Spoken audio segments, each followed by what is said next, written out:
বিসমিল্লাহিররহমানিররহিম। আসসালামু আলাইকুম সুপ্রিয় শিক্ষার্থীরা, কেমন আছো তোমরা সবাই? আশা রাখছি এবং আশা করি যে যেখানে আছো সুস্থ আছো, নিরাপদে আছো এবং ভালো আছো। তো আমি তোমাদেরকে স্বাগত জানাচ্ছি সৃষ্টি একাডেমিক স্কুলের অনলাইন ক্লাসে। আমি আফরোজা আক্তার, সিনিয়র শিক্ষক এবং শ্রেণী পরিচালক, সৃষ্টি একাডেমিক স্কুল, টাঙ্গাইল। তো তোমরা অবশ্যই আমাদের ক্লাসগুলি দেখবে। ক্লাসগুলি দেখলে তোমাদেরই উপকার হবে, যেহেতু আমরা এখন পর্যন্ত বই পাইনি। তো এই ক্লাসগুলিতে আমি তুলে আনার চেষ্টা করেছি এক একটা অধ্যায়ের পুরো অংশটা, এক একটা পাঠ করে তুলে আনার চেষ্টা করি, যাতে করে তোমাদের বই না পেলেও কোনো সমস্যা না হয়। তারপরেও যদি কোনো সমস্যা হয়ে থাকে অবশ্যই আমার সাথে যোগাযোগ করবে। আমি তোমাদের বিজ্ঞান ক্লাস নিয়ে তোমরা জানো, আমরা প্রথম অধ্যায়ের ক্লাসগুলি শেষ করেছি। প্রথম অধ্যায়ের ক্লাসগুলি শেষ করে এখন দ্বিতীয় অধ্যায়ে এসেছি। আজকে দ্বিতীয় অধ্যায়ের প্রথম ক্লাস, এবং দ্বিতীয় অধ্যায়ের নাম হচ্ছে উদ্ভিদ ও প্রাণীর কোষীয় সংগঠন। উদ্ভিদ ও প্রাণীর কোষীয় সংগঠন আমরা পড়ব পাঠ 1 এবং পাঠ 2, এবং এখানে আমরা পড়ব হচ্ছে উদ্ভিদ কোষের বর্ণনা। আচ্ছা, আসলে এখানে শুধু উদ্ভিদ কোষের বর্ণনা যে আছে তা না, এখানে উদ্ভিদ এবং প্রাণীর দুই ধরনের কোষেরই বর্ণনা আছে। আমরা উদ্ভিদ কোষ প্রাণী কোষ দুইটা একসাথেই পড়ব, যেহেতু কিছু পার্থক্য ছাড়া কোষে উদ্ভিদ কোষ এবং প্রাণী কোষের কোষের যে উপাদানগুলি সেই উপাদানগুলি একই, সেহেতু আমরা উদ্ভিদ কোষ এবং প্রাণী কোষ একসাথেই পড়ব। তো এখান থেকে আমরা কি জানতে পারবো সেটা একটু জেনে নেই। কোষ কি তা জানতে পারবো, উদ্ভিদ ও প্রাণী কোষের বিভিন্ন অংশ সম্পর্কে জানতে পারবো, কোষ প্রাচীর, প্রোটোপ্লাজম, সাইটোপ্লাজম সম্পর্কে আমরা জানতে পারবো। ঠিক আছে, তো আমরা চলে আসি, সরাসরি আমরা ক্লাসে চলে আসি। কয়েকটা ছবি দিয়ে শুরু করি তোমাদের ক্লাসগুলি। তোমরা দেখো, তো এখানে 3 ধরনের 3টি জীব আছে। তো প্রথমটি তোমরা চিনতে পারো, একটি ডায়নোসর, দ্বিতীয়টি হচ্ছে একটি বড় বট গাছ, এবং তৃতীয়টি হচ্ছে একটি তেলাপোকা। তো 3টি জীব আছে এখানে। তো তোমরা কি জানো যে আসলে এই যে জীব দেহ, এই জীব দেহগুলি কি দিয়ে তৈরি? অনেক বড় জীবও আছে এবং ছোট জীবও আছে। তো অবশ্যই তোমরা জানো যে জীব দেহ তৈরি হচ্ছে কোষ দিয়ে। তো জীব দেহ তৈরি হচ্ছে কোষ দিয়ে। তো এই কোষ নিয়ে হচ্ছে আমাদের আজকে আলোচনা। আমাদের আলোচ্য বিষয় হচ্ছে আদর্শ উদ্ভিদ কোষ এবং আদর্শ প্রাণী কোষ। আমি আগে বলেছি আসলে কোষের যে উপাদানগুলি আছে, উপাদানগুলি উদ্ভিদ কোষ ও প্রাণী কোষের মধ্যে প্রায় একই, কিছু পার্থক্য উদ্ভিদ কোষ ও প্রাণী কোষের মধ্যে আছে। আর এছাড়া বাকি সবই আমাদের, সব অঙ্গাণুগুলি আমাদের একই রকম।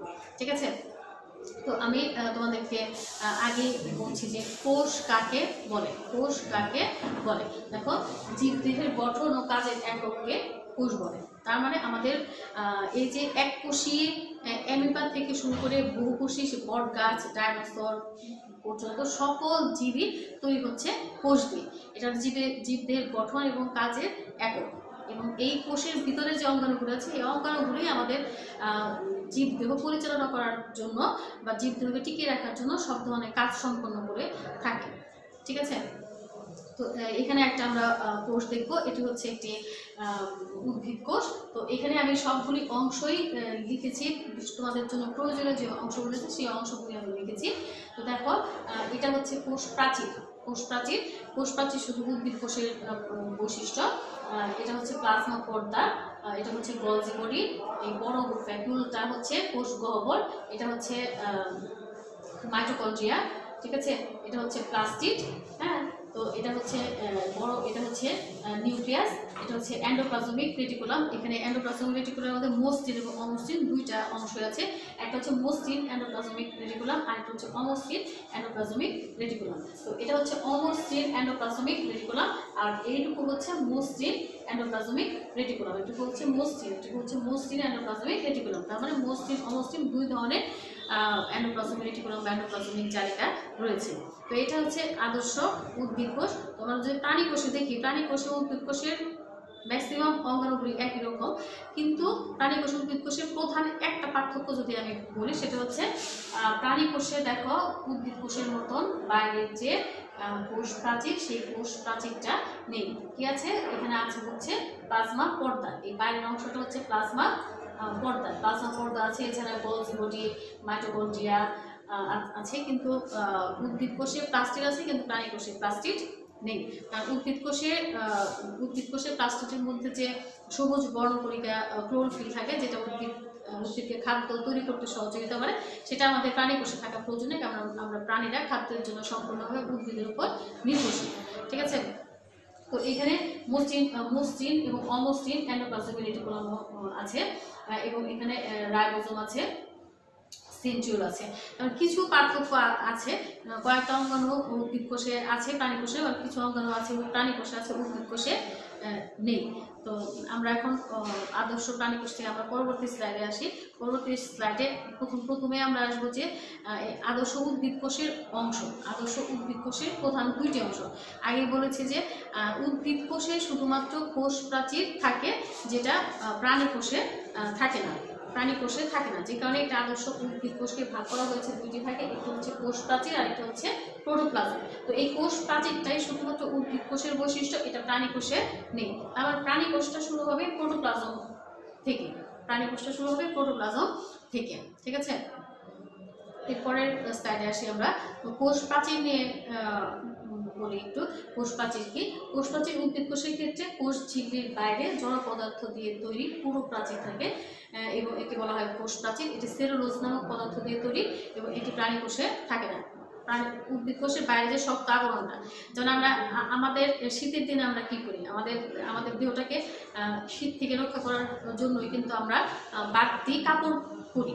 তো যেটা আমাদের প্রাণী উদ্ভিদ কোষের বলা হয়েছে যে উদ্ভিদ কোষের বাইরে শক্ত পুরো একটা প্রাচীর থাকে, এটাকে আমরা কোডও বলতে পারি, শীতের দিনের একটা কোডও বলতে পারি, যে উদ্ভিদ নিজেকে রক্ষা করার জন্য বাইরের এই প্রাচীরটাকে তৈরি করে নেয়, যেটা আমাদের প্রাণী কোষের ক্ষেত্রে প্রয়োজন নাই বা প্রয়োজন পড়ে না। প্রাণী কোষে কোষ প্রাচীর থাকে না, প্রাণী কোষ শুরুই হয় তোমার বাইরের যে কোষ পর্দা বা প্লাজমা পর্দা, সেই প্লাজমা পর্দা থেকে শুরু হয় তোমার প্রাণী কোষ। কোষ প্রাচীরের কাজ কি তাহলে? কোষ প্রাচীর কোষের সজীব অংশকে রক্ষা করে, তার মানে কোষের ভেতরের যে সজীব উপাদানগুলি আছে সেই সজীব উপাদানগুলিকে রক্ষা করে। কোষের সীমারেখা নির্ধারণ করা হচ্ছে কোষ প্রাচীরের প্রধান কাজ। এই দুইটা কাজ করে থাকে কোষ প্রাচীর। পরবর্তী অংশে আসি আমরা প্রোটোপ্লাজম। যেহেতু বলেছি যে আমাদের প্রাণী কোষটা এই প্রোটোপ্লাজম থেকেই তৈরি, প্রোটোপ্লাজম থেকে শুরু তোমার এই প্রাণী কোষটা। তো প্রোটোপ্লাজমের সংজ্ঞা জেনে নেই। কোষের অর্ধতরল জেলির মতো আঠালো ও দানাদার বর্ণহীন সজীব অংশকে প্রোটোপ্লাজম বলে। তো কোষ প্রাচীরের ভেতরে প্লাজমা পর্দার ভেতরে আঠালো জেলির মতন এক ধরনের পদার্থ থাকে। এই প্রোটোপ্লাজমই কোষীয় সকল অঙ্গাণুকে ধারণ করে থাকে। হ্যাঁ, প্রোটোপ্লাজমকে বলা হয়েছিল জীবনের ভৌত ভিত্তি, জেলির মতন একটা অংশ, বর্ণহীন একটা অংশ। এরপরে এতে আসি আমরা। প্রোটোপ্লাজমের নানাবিধ কাজের ফলে জীবনের বৈশিষ্ট্য পরিলক্ষিত হয়। তো যেহেতু প্রোটোপ্লাজমের মধ্যেই কোষের সকল উপাদানগুলি অবস্থান করছে এবং কোষীয় এই অঙ্গাণুগুলি কিন্তু আমাদের দেহের জন্য সব ধরনের কাজ সম্পন্ন করে থাকে, ঠিক আছে, যে কারণে আমরা জীব হিসেবে বেঁচে থাকতে পারি। পরবর্তী স্লাইডে আসি। প্রোটোপ্লাজমে পানির পরিমাণ ৬৭ থেকে ৯০ ভাগ। এছাড়া জৈব অজৈব নানা রকম যৌগ সমন্বয়ে তৈরি হয় প্রোটোপ্লাজম। প্রোটোপ্লাজমের প্রধান দুটি অংশ, প্রোটোপ্লাজম কোষের প্রধান দুটি অংশকে ধারণ করে। একটি হচ্ছে সাইটোপ্লাজম আর একটি হচ্ছে নিউক্লিয়াস। একটি হচ্ছে সাইটোপ্লাজম আর একটি হচ্ছে নিউক্লিয়াস। তো সাইটোপ্লাজমে আসি আমরা। সাইটোপ্লাজম অঙ্গাণু। তো প্রোটোপ্লাজমের দুইটা অংশ, একটা সাইটোপ্লাজম। তো এই যে তোমার সাইটোপ্লাজমটাই মূলত কোষীয় যে অর্ধতরল অংশটা সেটা হচ্ছে সাইটোপ্লাজম। আর এই সাইটোপ্লাজমের মধ্যে যে ক্ষুদ্র ক্ষুদ্র অংশগুলি আমি তোমাদের দেখালাম সেগুলো হচ্ছে সাইটোপ্লাজমীয় অঙ্গাণু। তাহলে সাইটোপ্লাজম কি? কোষের প্রোটোপ্লাজমের নিউক্লিয়াসের বাইরে জেলির মতন অংশকে বলা হয় সাইটোপ্লাজম, ঠিক আছে। তো সাইটোপ্লাজমের সাইটোপ্লাজমের ভেতরে অবস্থিত কোষের বিভিন্ন যৌগিক ক্রিয়াকলাপের সাথে সংশ্লিষ্ট জীববস্তুসমূহকে একত্রে বলা হয় সাইটোপ্লাজমীয় অঙ্গাণু। আমি যে তোমাদেরকে plastid, mitochondria, Golgi body, endoplasmic reticulum, হ্যাঁ, এগুলি যে দেখলাম, centriole, centrosome, Golgi body, ribosome, এগুলি হচ্ছে আমাদের সাইটোপ্লাজমীয় অঙ্গাণু। এইগুলি সাইটোপ্লাজমের মধ্যে অবস্থান করছে এবং এদের কার্যকলাপের ফলেই কিন্তু আমাদের জীবদেহের সমস্ত জৈবনিক কার্যকলাপ সম্পন্ন হচ্ছে এবং এইগুলিকে বলা হচ্ছে সাইটোপ্লাজমীয় অঙ্গাণু। আমি তোমাদের সাইটোপ্লাজমীয় অঙ্গাণুগুলিকে দেখাচ্ছি একটু। সাইটোপ্লাজমীয় অঙ্গাণু: plastid, mitochondria, Golgi body, endoplasmic জালিকা। এবং এটা হচ্ছে প্লাস্টিড, যেটা কিনা আমি বলেছি শুধুমাত্র উদ্ভিদ কোষের বৈশিষ্ট্য। এটা এখানে আছে তোমার এন্ডোপ্লাজমিক রেটিকুলাম। এন্ডোপ্লাজমিক রেটিকুলাম এটা হচ্ছে নিউক্লিয়াস। নিউক্লিয়াসের বাইরে এই যে ক্ষুদ্র ক্ষুদ্র দানাদার যে অংশটা এটা হচ্ছে অমসৃণ এন্ডোপ্লাজমিক রেটিকুলাম। আর এই যে এখানে দেখো ছোট ছোট ক্ষুদ্র ক্ষুদ্র দানাগুলি নেই, এটা হচ্ছে মসৃণ এন্ডোপ্লাজমিক রেটিকুলাম।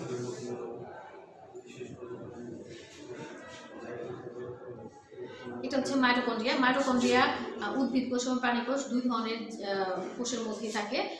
এটা হচ্ছে গলজি বডি, পরেরটা হচ্ছে গলজি বডি। এটা মাইটোকন্ড্রিয়া, এটা হচ্ছে গলজি বডি। গলজি বডি প্রাণী কোষের বৈশিষ্ট্য। Ribosome, lysosome, centriole. আমি তোমাদের ছবির সাহায্যে দেখিয়ে দিচ্ছি রাইবোজোম, লাইসোজোম এবং সেন্ট্রিওল। তো এটা হচ্ছে সেন্ট্রোজোম বা সেন্ট্রিওল। পরের ছবিটা হচ্ছে লাইসোজোম, আর এটা হচ্ছে সেন্ট্রোজোম, এটা হচ্ছে লাইসোজোম।